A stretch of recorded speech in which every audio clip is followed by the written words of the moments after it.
नमस्कार दोस्तों, स्वागत है आप सभी का हमारे इस YouTube चैनल में। दोस्तों, आज की इस वीडियो में केमिस्ट्री का बहुत ही इम्पोर्टेंट एक टॉपिक है एटॉमिक स्ट्रक्चर। उसी के अंतर्गत हम लोग पढ़ने वाले हैं आइसोटोप क्या होता है, आइसोबार क्या होता है, आइसो इलेक्ट्रॉनिक्स क्या होता है, आइसोटोन क्या होता है, आइसोस्टर क्या होता है और आइसोडाइफर क्या होता है। तो ये हम लोग डिस्कस करने वाले हैं और सभी का एग्जाम्पल्स के साथ समझने का प्रयास करेंगे। तो चलिए शुरू करते हैं आज का ये वीडियो। तो आइए दोस्तों, पहला देखते हैं। यहाँ पर पहला अपना आइसोटोप, आइसोटोप जिसे हम लोग कहते हैं समस्थानिक हिंदी में। ठीक है, तो क्या होता है इसकी बात करते हैं। द एटम्स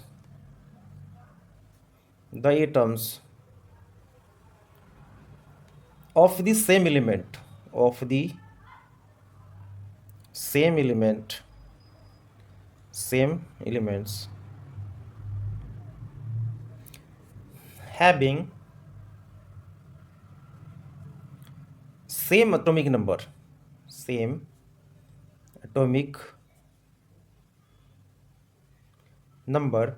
but different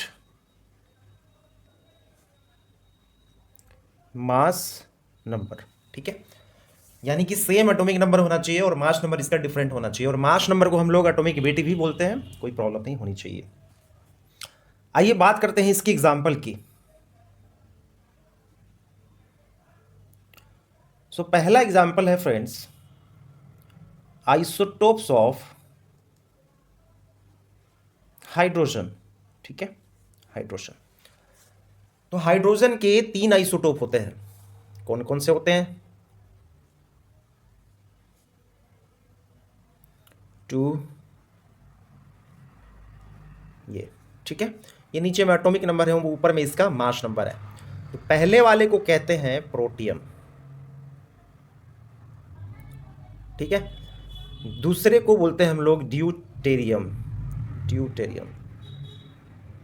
और जो तीसरा होता है फ्रेंड्स, इसको कहते हैं ट्राइटियम। ठीक है, 3 आइसोटोप। जो प्रोटियम होता है ये ड्रिंकिंग वाटर में यूज करते हैं इसको, ड्रिंकिंग वाटर। जो दूसरा होता है इससे हम लोग हैवी वाटर बनाते हैं, जिसको D2O बोलते हैं, भारी जल। इसको बोलते हैं हम लोग हैवी वाटर। ठीक है, और जो तीसरा होता है फ्रेंड्स, इसको हम लोग रेडियो एक्टिव आइसोटोप कहते हैं, रेडियो एक्टिव आइसोटोप।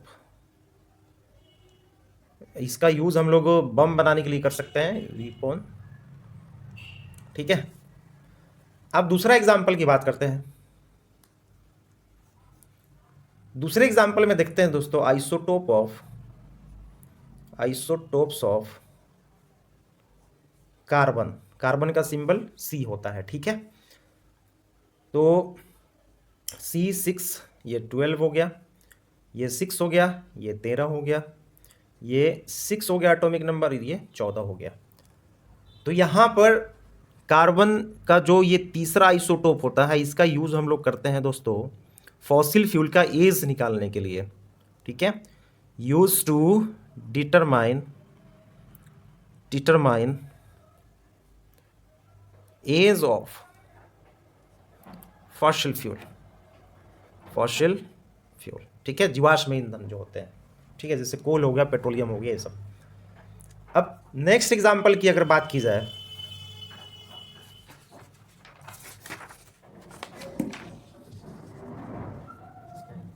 तीसरे एग्जाम्पल की अगर बात की जाए, तो यहां पर हम लोग देखते हैं isotope of oxygen.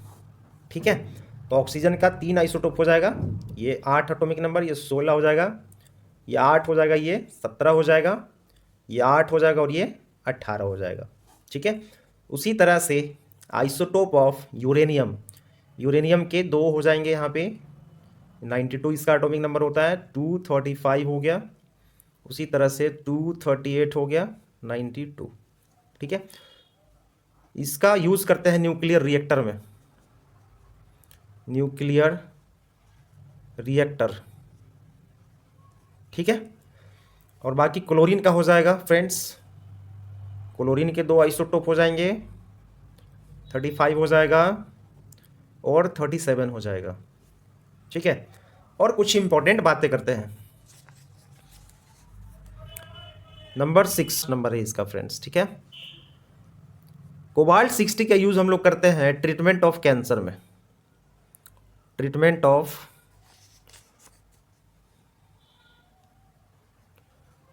Cancer, treatment of cancer में इसका इस्तेमाल किया जाता है। नेक्स्ट है यहाँ पे इंपॉर्टेंट पॉइंट में 7 नंबर में अगर देखा जाए तो आयोडीन है। आयोडीन 131 का यूज जो घेघा रोग होता है दोस्तों, ग्वाइटर जिसको बोलते हैं, ठीक है, इसकी ट्रीटमेंट के लिए किया जाता है कॉमनली। ठीक है, अब वैसे देखा जाए तो और भी इसके आइसोटोप होते हैं जिसका यूज हम लोग कर सकते हैं, बट कॉमनली ज़्यादा यही यूज करते हैं 131। बात करते हैं मैक्सिमम नंबर ऑफ आइसोटोप। तो मैक्सिमम नंबर ऑफ आइसोटोप जो होता है दोस्तों वो होता है पोलोनियम का, पोलोनियम। ठीक है, पीओ जिसका सिंबल है, तो इसका लगभग 60 आइसोटोप होते हैं जिसमें 42 जो हैं वो क्या है अभी तक ज्ञात है। ठीक है, और ये 84 पे होता है पोलोनियम। ठीक है ना, ये इंपॉर्टेंट पॉइंट है। और अगर मैं आपको बताऊं आइसोटोप के बारे में, तो आइसोटोप इनकी केमिकल प्रॉपर्टीज़ देखा जाए अगर केमिकल प्रॉपर्टीज़ वो सेम होता है, हर एलिमेंट का आइडेंटिकल होता है, जबकि फिजिकल प्रॉपर्टीज इसकी डिफरेंट होती है। ठीक है, तो इस बात का ध्यान रखना है। आगे बढ़ते हैं, तो आइए दोस्तों समझते हैं दूसरा आइसोबार, जिसको हम संभारी बोलते हैं हिंदी में। ठीक है, तो इसे क्या होता है, सेम मास नंबर होता है और डिफरेंट एटॉमिक नंबर होता है, और यहाँ पे डिफरेंट एलिमेंट का होता है। वहाँ पे क्या होता था आइसोटोप में, सेम एलिमेंट का होता था। ठीक है, तो एग्जाम्पल की अगर बात की जाए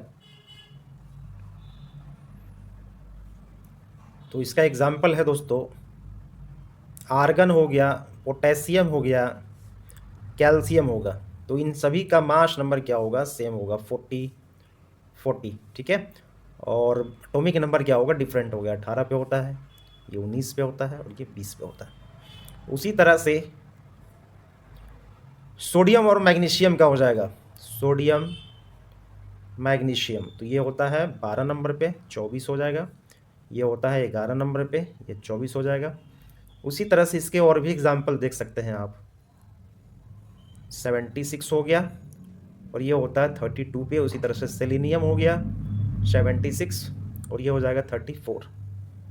ठीक है, उसी तरह से आयरन और निकल का हो जाएगा कॉम्बिनेशन, Fe और Ni। तो Fe 26 पे होता है और ये 27 पे होता है। ठीक है, 58 इसका मास नंबर, 58 इसका मास नंबर सेम। तो उसी तरह से कोबाल्ट और निकल का भी एग्जाम्पल दे सकते हैं, कोबाल्ट और निकल। कोबाल्ट 27 नंबर पे होता है, 64। निकल होता है 28 नंबर पे, 64। ठीक है, तो अब बात करते हैं कि इसकी प्रॉपर्टीज़ की। तो यहाँ पर फिजिकल प्रॉपर्टी सेम होता है, ध्यान रखना आइसोबार एलिमेंट्स की फिजिकल प्रॉपर्टी आर सेम। ठीक है, लगभग सिमिलर होता है फिजिकल प्रॉपर्टी, केमिकल प्रॉपर्टीज अलग हो सकती है। ठीक है ना, डिफरेंट हो सकती है। आगे बढ़ते हैं, तीसरा है दोस्तों यहाँ पर आइसो इलेक्ट्रॉनिक्स। तो यहाँ पे क्या होता है, इलेक्ट्रॉन सारा समझ जाइए, सेम नंबर ऑफ इलेक्ट्रॉन्स। ठीक है, सेम नंबर ऑफ इलेक्ट्रॉन्स जो हो जाएगा हमारा, वही आइसो इलेक्ट्रॉनिक्स हो जाएगा। इसकी एग्जाम्पल की अगर बात की जाए तो सोडियम Na+, फ्लोरीन हो गया F-, सोडियम Na+, और मैग्नीशियम हो गया 2+। ठीक है, तो यहाँ इलेक्ट्रॉन कितने हैं, 10। यहाँ पर भी इलेक्ट्रॉन कितने हैं, 10। यहाँ पे इलेक्ट्रॉन कितने हैं दोस्तों, 10। यहाँ पे इलेक्ट्रॉन कितने हैं, 10। ठीक है, ये 2 प्लस हो रहा है तो समझिए कि 10, इसका 12 एटॉमिक नंबर होता है तो 2 माइनस कर लेना है। ठीक है, यहाँ पे 11 होता है तो 11 में ये प्लस हो रहा है तो माइनस होगा, और जहाँ पे माइनस होगा वहाँ प्लस होगा। इसे 9 नंबर पे होता है माइनस हो रहा है तो ये प्लस हो जाएगा इसमें, यानी इलेक्ट्रॉन इसके 10 हो जाएंगे, देख सकते हैं। ठीक है, इसी तरह से और भी एग्जाम्पल दे सकते हैं, जैसे nitrogen 3 minus, aluminium 3 plus, different element का। तो ये हो गया आइसो इलेक्ट्रॉनिक्स। आगे बढ़ते हैं, आइसोटोन की बात करते हैं, नंबर 4 आइसोटोन, जिसको हम लोग आइसो न्यूट्रॉनिक्स भी कहते हैं। ठीक है, neutron same number of neutrons. ठीक है, एग्जाम्पल की बात करते हैं, तो जैसे कार्बन हो गया और नाइट्रोजन का कॉम्बिनेशन अगर देखा जाए, ये 13 नंबर वाला, ठीक है, और ये 14 होता है, ये 7। उसी तरह से सल्फर और फास्फोरस का कॉम्बिनेशन हो जाएगा 31, 15, और ये 16, और ये 32। तो देखिए दोस्तों, कैसे न्यूट्रॉन फाइंड आउट करते हैं, तो हमें याद रखना है कि जो मास नंबर होता है, मास नंबर जो होता है फ्रेंड्स, वो हमारा क्या होता है, नंबर ऑफ प्रोटॉन और प्लस नंबर ऑफ न्यूट्रॉन होता है। ठीक है, तो इस फॉर्मूले से हम लोग निकाल लेंगे। मास नंबर को ए से डिनोट करते हैं, प्रोटॉन को जेड से डिनोट करते हैं, न्यूट्रॉन को एन से। एन यहाँ से निकाल लेंगे, ए माइनस जेड। 13 में से 6 घटाएंगे तो यहाँ पे न्यूट्रॉन की वैल्यू 7 आएगी। यहाँ 14 में से 7 घटाएंगे तो 7। ठीक है, इसी तरह से यहाँ पे अगर देखा जाए तो ये 16 हो जाएगा, ये 16 हो जाएगा। ठीक है, और एग्जाम्पल अगर देखा जाए तो कैल्शियम और पोटेशियम का कॉम्बिनेशन बन जाएगा। ठीक है, ये 19 पे होता है।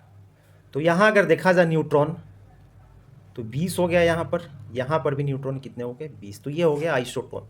आगे बढ़ते हैं, 5 नंबर की बात करते हैं दोस्तों, जो कि है हमारा आइसोस्टर। आइसोस्टर, आइसोस्टर क्या होता है, ये एटम्स के लिए भी हो सकता है, मॉलिक्यूल्स के कंडीशन में भी हो सकता है, आयंस के कंडीशन में भी हो सकता है। तो आइसोस्टर्स आर एटम्स, मॉलिक्यूल्स और ions of similar size containing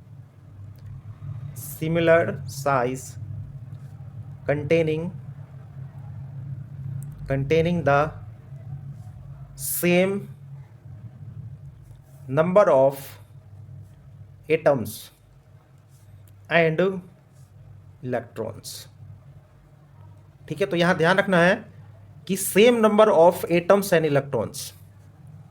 ठीक है, एग्जाम्पल समझते हैं, जैसे N2 हो गया एंड CO हो गया, कार्बन मोनोऑक्साइड। तो अगर देखा जाए नंबर ऑफ एटम्स यहाँ पर भी 2 है और यहाँ पर भी 2 है। ठीक है, इलेक्ट्रॉन्स की अगर बात की जाए तो यहाँ पर भी 14 इलेक्ट्रॉन है, 7 एटॉमिक नंबर, 2 एटम है, 7 दूना 14। यहाँ पर देखा जाए तो कार्बन के 6 और 8 इसका 14 इलेक्ट्रॉन। ठीक है, same number of electrons and same number of atoms, ये आपको ध्यान रखनी है। ठीक है, आगे बढ़ते हैं, तो लास्ट है दोस्तों यहाँ पर आइसोडाइफर।